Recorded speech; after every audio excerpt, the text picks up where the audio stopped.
سورۃ الممتحنہ سورہ نمبر 60 مدینے میں نازل ہوئی۔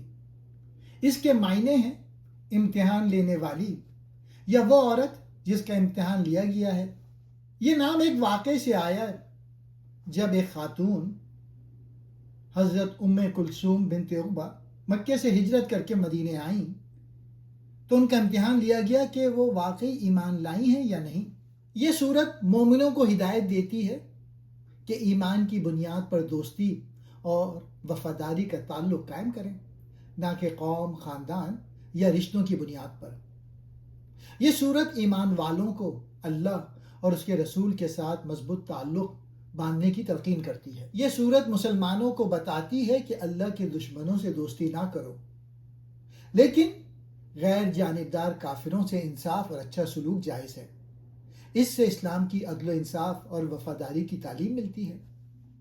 حضرت ابراہیم اور ان کے ساتھیوں کی مثال دی گئی ہے جنہوں نے اپنی مشرک قوم سے واضح طور پہ علیحدگی اختیار کر لی اور اعلان کیا کہ وہ صرف اللہ کی عبادت کرتے ہیں۔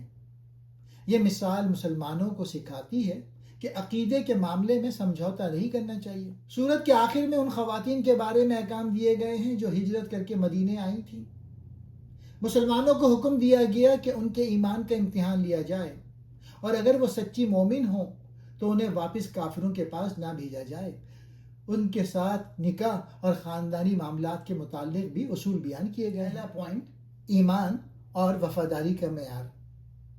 محمد اسد کہتے ہیں تمام غیر مسلموں سے دشمنی نہیں بلکہ صرف ان سے جو فعال طور پہ دین کو مٹانے کی کوشش کرتے ہیں۔ دشمنوں کے ساتھ برتاؤ کے دو اصول، یہ اس سورہ کا سب سے اہم حصہ ہے، جہاں محمد اسد قرآنی آیات کا بہت خوبصورت تجزیہ پیش کرتے ہیں۔ پہلا گروہ، وہ غیر مسلم جو مسلمانوں سے جنگ نہیں کرتے اور نہ ہی انہیں گھروں سے نکالتے ہیں، ان کے ساتھ نیکی اور انصاف کرنا لازم ہے۔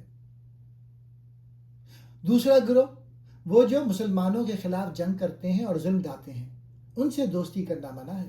خلاصہ اس سورت، محمد اسد کے مطابق یہ سورت ہمیں یہ سبق دیتی ہے کہ اسلام ایک عالمگیر انسانیت کا داعی ہے، لیکن یہ اپنے پیروکاروں کو اپنی حفاظت اور نظریاتی شناخت برقرار رکھنے کی تاکید بھی کرتا ہے۔ یہ سورہ ہمیں بتاتی ہے کہ سیاسی تعلقات کی بنیاد دشمنی پر نہیں بلکہ عدل و انصاف پر ہونی چاہیے۔